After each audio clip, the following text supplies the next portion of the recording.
नमस्कार, 20 मिनट 20 खबर में आपका बहुत बहुत स्वागत। मैं हूं आपके साथ हेमंत कुमार।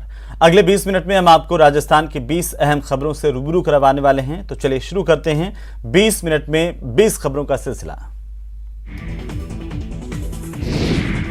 हिस्ट्री शीटर देव गुर्जर की दिन दहाड़े हत्या से अफरा तफरी मच गई है। हालात ये है कि देव गुर्जर के समर्थकों को संभालने के लिए पुलिस को लाठीचार्ज तक करना पड़ गया। देव गुर्जर की हत्या चित्तौड़गढ़ के रावत भाटा में हुई है। बताया जा रहा है कि बदमाशों ने वारदात को उस वक्त अंजाम दिया जब देव गुर्जर सैलून में बैठा था। बदमाशों ने उसी वक्त देव के ऊपर धारदार हथियार से हमला कर दिया और वो फरार हो गए। इस हमले से आसपास के इलाके में हड़कंप मच गया और आसपास के व्यापारी सहम गए। कोई कुछ समझ पाता इससे पहले ही हमलावर भाग निकले। देव गुर्जर पर बदमाशों ने धारदार हथियार से इतने वार किए कि उसकी मौत हो गई। मौत के बाद जब देव गुर्जर की डेड बॉडी का कोटा के MBS अस्पताल में पोस्टमार्टम किया जा रहा था, उसी दौरान उनके समर्थकों ने हंगामा शुरू कर दिया, जिसके बाद उन्हें शांत करने के लिए पुलिस को लाठीचार्ज करना पड़ा। आपको बता दें, देव गुर्जर कोटा के RK-पुरम थाना का हिस्ट्री शीटर था और सोशल मीडिया पर वो काफी एक्टिव था। अजमेर जिले के किशनगढ़ में पुलिस की बर्बरता का मामला सामने आया है। यहाँ पर एक युवक को अवैध रूप से रात भर लॉकअप में रखकर उसकी बेरहमी से मारपीट करने के आरोप हैं। बताया जा रहा है कि रविवार को देर रात शराब कारोबारी कुलदीप सिंह का ग्राहकों के साथ विवाद हुआ था।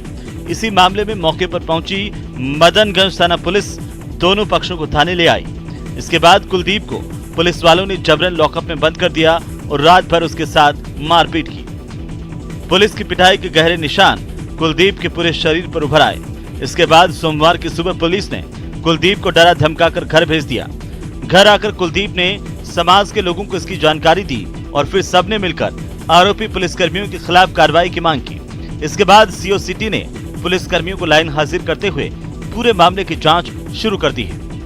मेरे सुबह सिटी सेंटर के सामने शराब की दुकान है। 8 बजे का टाइम में दुकान बंद कर रहा था, तभी 4-5 लोग आए। आके सेल्समैन को 100 का नोट देके बोले एक केन दो। सेल्समैन ने बोला 20 रुपये और दो। तो वो बोले कि मैंने तेरे को 500 का दिया है। सेल्समैन ने बोला मेरे पास 500 का नोट ही नहीं है, इनमें देख लो आप। तो वो गाली गलौज करने लगे, धक्का मुक्की करने लगे। टोंक में असामाजिक तत्वों का उत्पात जारी है। सोमवार की देर रात बदमाशों ने एक कार चालक को बुरी तरह से पीटा।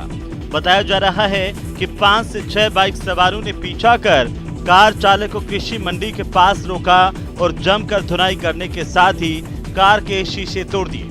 दरअसल छावनी चौराहे पर इस कार से किसी बाइक को हल्की टक्कर लगी थी, जिसके बाद बाइक सवार के साथ कुछ अन्य बदमाश पहुंचे और कृषि मंडी के सामने कार रुकवाकर जमकर मारपीट की।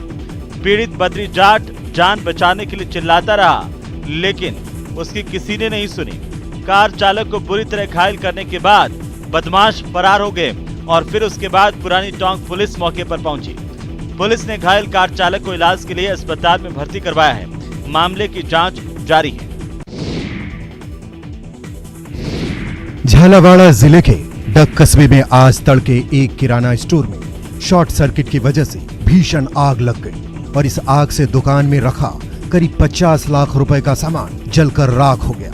बताया जा रहा है कि डग कस्बे के भवानी मंडी रोड पर स्थित किराना स्टोर में आज तड़के अचानक आग लग गई थी, जिसने देखते ही देखते विकराल रूप धारण कर लिया। इतना ही नहीं, दुकान के पास बने ट्रैक्टर शोरूम को भी इस आग ने अपनी चपेट में ले लिया, जिसकी वजह से 2 ट्रैक्टर भी जलकर खाक हो गए। बताया जा रहा है कि इस आग के वजह से 14 बड़े फ्रिज, हजारों की नकदी समेत लाखों का किराना सामान जलकर राख हो गया। आग की सूचना पर पुलिस और फायर ब्रिगेड की टीम मौके पर पहुंच गई थी, लेकिन तब तक आग से लाखों का नुकसान हो चुका था। मामला क्या, फायर ब्रिगेड नहीं होने की वजह से इतना बड़ा हादसा हुआ है। शॉर्ट सर्किट से आग लगी है, सब मान लीजिए। कितना लगभग क्या मानते हैं दुकान में सामान फ्रीज हो रहे 70 के 50-60 लाख 50-60 लाख रुपए का। फ्रिज कितने थे दुकान में? 14 और 2 16। MBS अस्पताल में भर्ती भंवर सिंह नाम के इस शख्स की हालत बेहद गंभीर है। उसके शरीर पर लगी पट्टियां बता रही हैं कि उस पर जानलेवा हमला हुआ है। बताया जा रहा है कि भंवर सिंह कोटा के बजरंगपुरा इलाके का रहने वाला है और कुछ लोगों ने उसके घर में घुसकर धारदार हथियारों से उस पर कई वार किए। खास बात यह है कि इस दौरान जो 2-3 लोग उसे बचाने आए, हमलावरों ने उन पर भी धावा बोल दिया। इस हमले में उन लोगों को तो हल्की चोटें आई, लेकिन भंवर सिंह की हालत गंभीर है। उसे अस्पताल में भर्ती कराना पड़ा है। इस मामले की रिपोर्ट कोन्हाड़ी थाने में दर्ज की गई है, जिसकी जांच पुलिस ने शुरू कर दी है। बताया जा रहा है कि पुरानी रंजिश की वजह से इस हमले को अंजाम दिया गया। पवन केवट ने सभी लड़कों को इकट्ठा करके वहाँ पे इनके घर पे लेके आए। जब इनका गेट लगा हुआ था तो गेट खुलवा के और इनके साथ धोखाधड़ी से मारपीट करने, पहले नंबर मांगे कि आपके लड़के के नंबर दो। जब इन्होंने नंबर नहीं दिए हैं तो इस कारण नंबर नहीं देने के चक्कर में इतनी देर में छोटे भैया जितेंद्र सिंह पहुँच गए वहाँ जाके उनके साथ मारपीट की।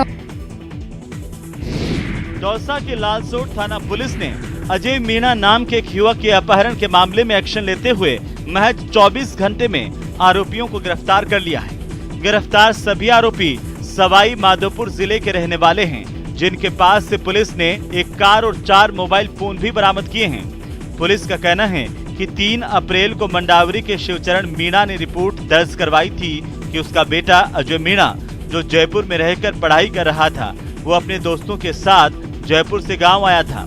इसी दौरान उसकी गाड़ी का बदमाशों ने पीछा किया और उसमें रखे 4.5 लाख रुपए लेने के साथ साथ बेटे को भी अपने साथ ले गए।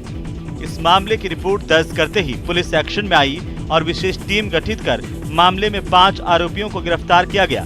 पुलिस का कहना है कि लेन देन के विवाद की वजह से अजय मीणा का अपहरण किया गया। हमने इस बच्चे को जो है किशनगढ़ टोल नाके पे दस्तयाब करने में सकुशल सफल हुए और जो 5 आरोपीगण जो है उस गाड़ी में थे उनको हम गिरफ्तार करने में सफल हुए। श्रीगंगानगर में आज से 10 दिनों की नहरबंदी शुरू हो गई है। इस बार गंग नहर सिस्टम में मात्र 10 दिनों की ही नहरबंदी रखी गई है।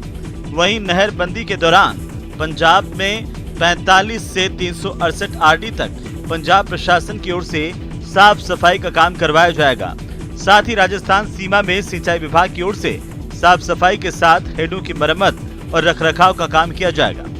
इस नहरबंदी के दौरान पेयजल आपूर्ति सामान्य बनाए रखने के लिए जलदाय विभाग की ओर से पानी का भंडारण शुरू कर दिया गया है, ताकि 10 दिनों की नहरबंदी के दौरान गंग नहर क्षेत्र में पेयजल आपूर्ति सामान्य बने रहे।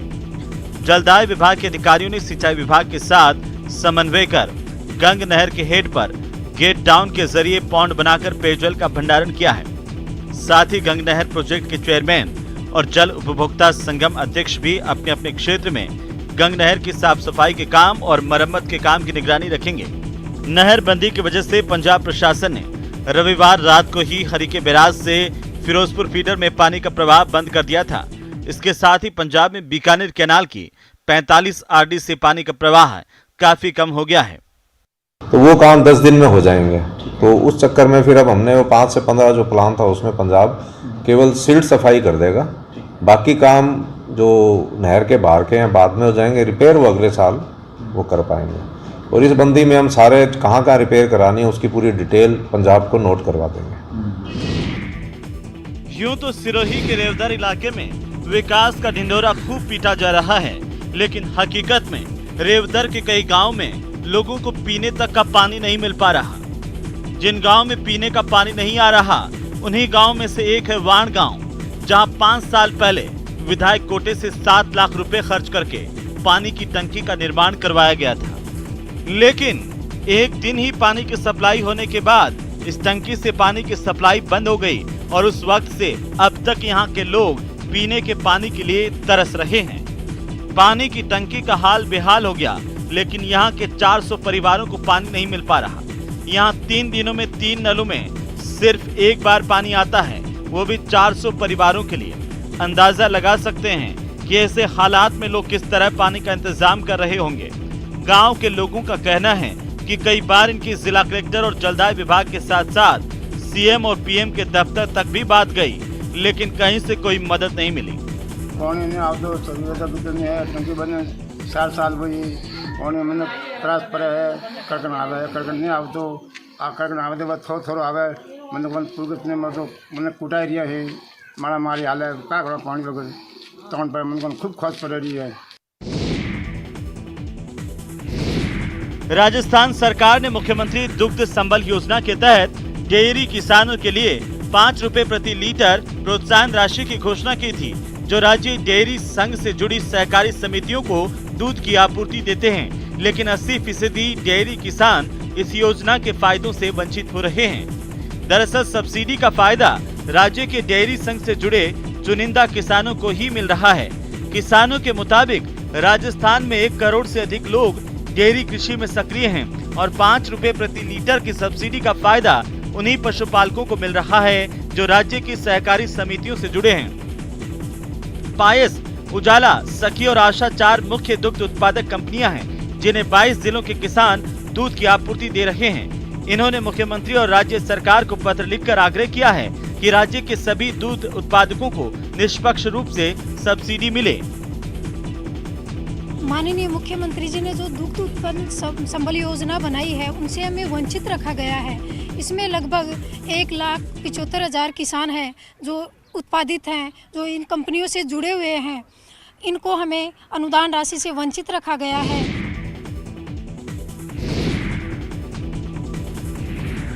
सुजानगढ़ के अलग अलग गांव से दुबई कमाने गए 3 लोग वहां फंस कर रह गए हैं। इन तीनों को दुबई के लबोर इलाके में एक सुनसान जगह पर रखा गया है।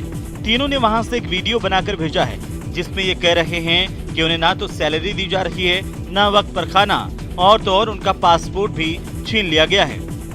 जो 3 लोग वहां पर फंसे हैं, उनमें एक पार्वतीसर गांव का गिरधारी राम मेघवाल है, तो दूसरा दुजार गांव का इमरान सिलावट और तीसरा चुगनी गांव का मानाराम प्रजापत।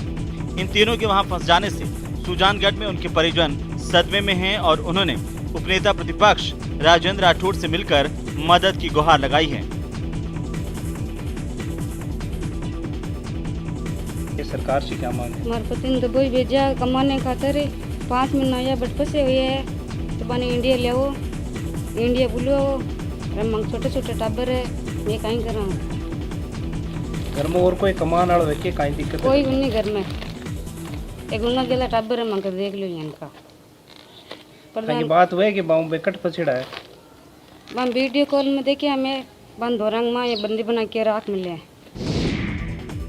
इन दिनों कैबिनेट मंत्री शाले मोहम्मद आम लोगों की समस्याओं के समाधान को लेकर काफी सख्त नजर आ रहे हैं। इसकी वानगी शाले मोहम्मद के 1 दिवसीय पोखरण यात्रा के दौरान देखने को मिली। शाले मोहम्मद ने पोखरण नगरपालिका परिसर में मैराथन समीक्षा बैठक लेकर अधिकारियों से प्रगति रिपोर्ट ली और दिशा निर्देश दिए। इस बैठक में शाले मोहम्मद एक्शन में नजर आए और उस अधिकारी के खिलाफ तत्काल कार्रवाई के आदेश दिए जो बैठक में गुटखा खाकर पहुंचे थे।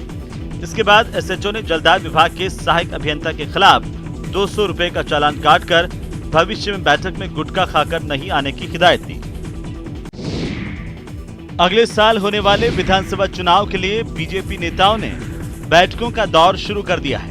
पोखरण में बीजेपी के कद्दावर नेताओं में से एक और पूर्व कैबिनेट मंत्री कालूलाल गुर्जर ने कार्यकर्ताओं के साथ बैठक की। इस दौरान उन्होंने न्यूज 18 से खास बातचीत भी की।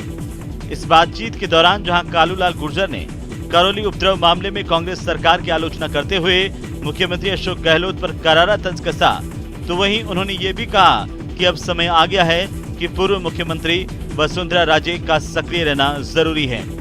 कालूलाल गुर्जर ने इस मौके पर यह भी दावा किया कि प्रदेश की जनता कांग्रेस सरकार से त्रस्त आ गई है और अगले साल यहां बीजेपी की सरकार बनेगी। तो ये जो करौली वाला जो एपिसोड है, धार्मिक यात्रा निकल रही थी, गैर धार्मिक जो दूसरे धर्म के लोग थे उनका कोई उसमें मामला नहीं था, किसी प्रकार का उनके साथ कोई आपत्तिजनक बात भी नहीं हुई। लेकिन दुष्कर्मियों की या कानून तोड़ने वालों की हिम्मत इतनी बढ़ जाए, ये सबसे बड़ी दिक्कत वाली या समझने वाली बात है। दौसा जिला स्थापना दिवस की तैयारियां जोरों पर है। बताया जा रहा है कि इस बार दौसा में स्थापना दिवस बड़ी ही धूमधाम के साथ मनाया जाएगा। इसके लिए अनेक कमेटियों का गठन किया गया है। इन्हीं कमेटियों के अध्यक्षों के साथ जिला कलेक्टर कमर चौधरी ने मीटिंग की और आवश्यक दिशा निर्देश दिए। आपको बता दें, 10 अप्रैल को दौसा जिला का स्थापना दिवस है। ऐसे में इस दिन दौसा में रन फॉर दौसा का आयोजन किया जाएगा। साथ ही शाम के समय 9 और 10 अप्रैल को सांस्कृतिक कार्यक्रम और कवि सम्मेलन का आयोजन दौसा के बजरंग मैदान में होगा। इसके साथ ही दौसा में क्रिकेट और फुटबॉल मैच भी आयोजित किए जाएंगे। साथ ही बांदीकुई के आभानेरी में सांस्कृतिक कार्यक्रम होंगे। इसके अलावा जिले के तमाम उपखंडों में दंगल के आयोजन किए जाएंगे। क्योंकि अब कोविड के केसेस रिड्यूस हुए हैं पूरे राजस्थान के बीच में, पूरे देश के बीच में, तो हम कोशिश कर रहे हैं कि जितना लोकल स्तर के ऊपर कार्यक्रम जो हम ऑर्गेनाइज कर सकते हैं वो बहुत ही बड़े स्तर पे नहीं हो, क्योंकि कोविड की गाइडलाइंस की भी पालना करनी है। 2 अप्रैल को बीकानेर के देशनोक से शुरू हुई भारत माता यात्रा के श्री गंगानगर पहुंचने पर भव्य स्वागत किया गया। इस यात्रा की शुरुआत जनसंख्या समाधान फाउंडेशन के प्रदेश अध्यक्ष नारायण चौधरी के नेतृत्व में किया गया है, जिसका मकसद जनसंख्या नियंत्रण कानून के समर्थन में जन समर्थन जुटाना है। इस यात्रा के साथ साथ जनसंख्या नियंत्रण कानून की महत्ता को लेकर आम लोगों के साथ संवाद सभा का भी आयोजन किया जा रहा है। इस सभा में जनसंख्या समाधान फाउंडेशन के पदाधिकारियों ने कहा, देश के विस्फोटक गति से बढ़ रही जनसंख्या से सीमित मात्रा में उपलब्ध संसाधनों का धुआं दोहन हो रहा है, जिससे देश में कृषि योग्य भूमि घट रही है और किसान कमजोर हो रहा है। साथ ही बेरोजगारी बढ़ने से भी लोग परेशान हैं। ऐसे में जब तक देश में जनसंख्या नियंत्रण कानून नहीं आ जाता, तब तक देश की परेशानी खत्म नहीं होगी।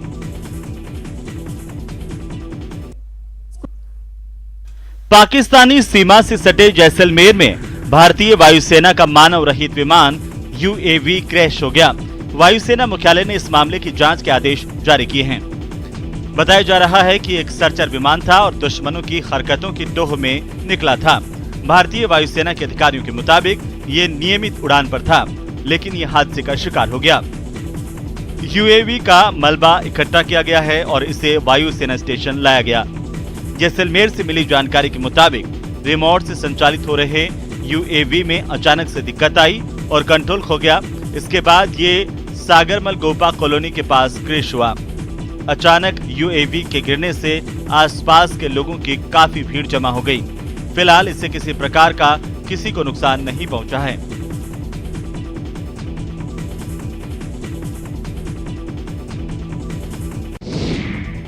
जयपुर के इलेक्ट्रिकल डिस्ट्रीब्यूटर ने अपनी समस्याओं को लेकर एक प्रस्ताव पास किया है। यह प्रस्ताव इलेक्ट्रिकल डिस्ट्रीब्यूटर्स एसोसिएशन की AGM में पास किया गया।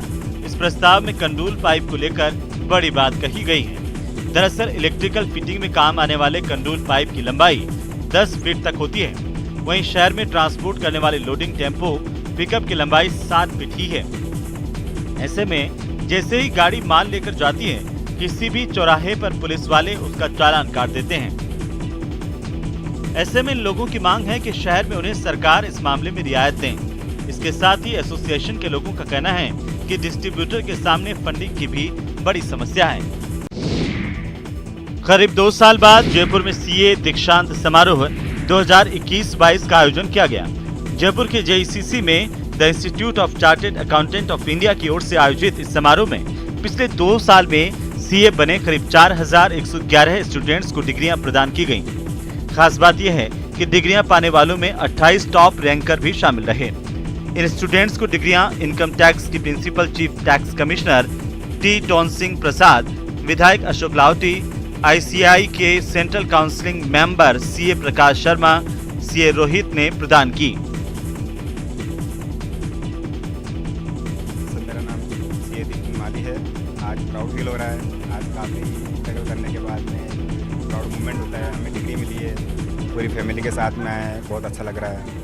मेरा नाम मारुषि जैन है और CA करने में मतलब मेरे को 9-10 क्लास से था हमेशा से कि मुझे CA करना है। फिर उसके बाद मैंने जब CA ज्वाइन करा तो मेरा CPT तो एक बार में निकल गया, बट IPCC और फाइनल में मुझे अटेम्प्ट लगे। फाइनल में I just failed with 4 marks in 3rd attempt and then 4th में I could manage to clear. मैं डटी रही, 3 महीने मैंने वापस एग्ज़ाम दिए और मैंने 8 सब्जेक्ट एक बार में क्लियर कर लिए। उसके बाद लाइफ थोड़ी बेटर हो गई है CA के बाद डेफिनेटली। सूफी संत हजरत ख्वाजा मोइनुद्दीन हसन चिश्ती की दरगाह पर अभिनेता रजा मुराद ने अपनी पत्नी के साथ हाजिरी लगाई। उन्होंने मजार शरीफ पर मखमली चादर और अकीदत के फूल पेश कर दुआ मांगी। इस दौरान उन्होंने कहा कि वे अपने बेटे की फिल्म की कामयाबी की दुआ मांगने अजमेर शरीफ आए हैं। इस मौके पर राजस्थानी फिल्मों के कलाकार राज जांगिड़ भी मौजूद थे। इन सभी को दरगाह के खादिम सैयद कुतुबुद्दीन सखी ने जियारत करवाई।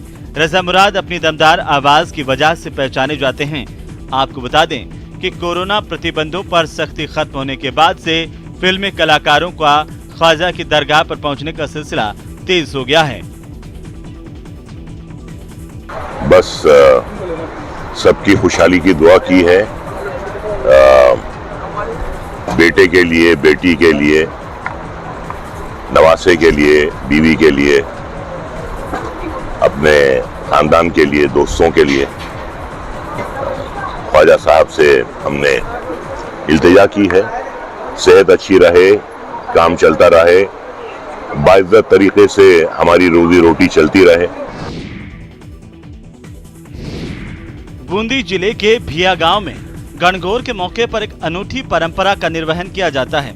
इस परंपरा के तहत नकली कुश्ती का खेल खेला जाता है, जिसमें पूरे गांव के लोग समूह बनाकर नकली कुश्ती खेलते हैं। जो व्यक्ति इस कुश्ती में विजय हासिल करता है वो अपनी जीत का जश्न मनाता है।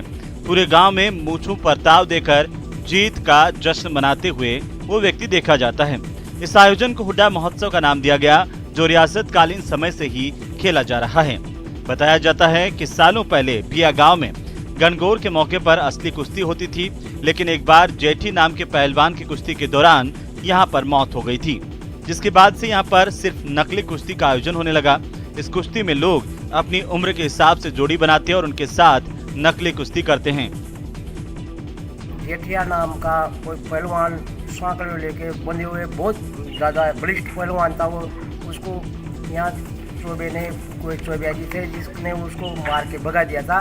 उसकी याददाश्त में ये अडूडा मनाया जाता है, जो आज तक बन रहा है। राजसमंद रंगारंग कार्यक्रम का आयोजन, भक्ति गीतों पर झूम उठे लोग। पर्यटन विभाग और राजसमंद नगर परिषद की ओर से गणगौर महोत्सव के मौके पर भजन संध्या का आयोजन किया गया। इस मौके पर देश प्रदेश के अलग अलग हिस्सों से आए भजन गायकों ने अपनी प्रस्तुति देकर माहौल को भक्तिमय बना दिया। देर रात तक चले इस भक्ति गीतों पर श्रद्धालु झूमते नजर आए। इस भजन संध्या में विधायक दीप्ति महेश्वरी, सभापति अशोक टांक, उपसभापति चुन्नीलाल पंचोली और बीजेपी जिला अध्यक्ष वीरेंद्र पुरोहित के साथ साथ कई गणमान्य लोग मौजूद रहे। तो चलिए इसी के साथ फिलहाल इस बुलेटिन में इतना ही। नमस्कार।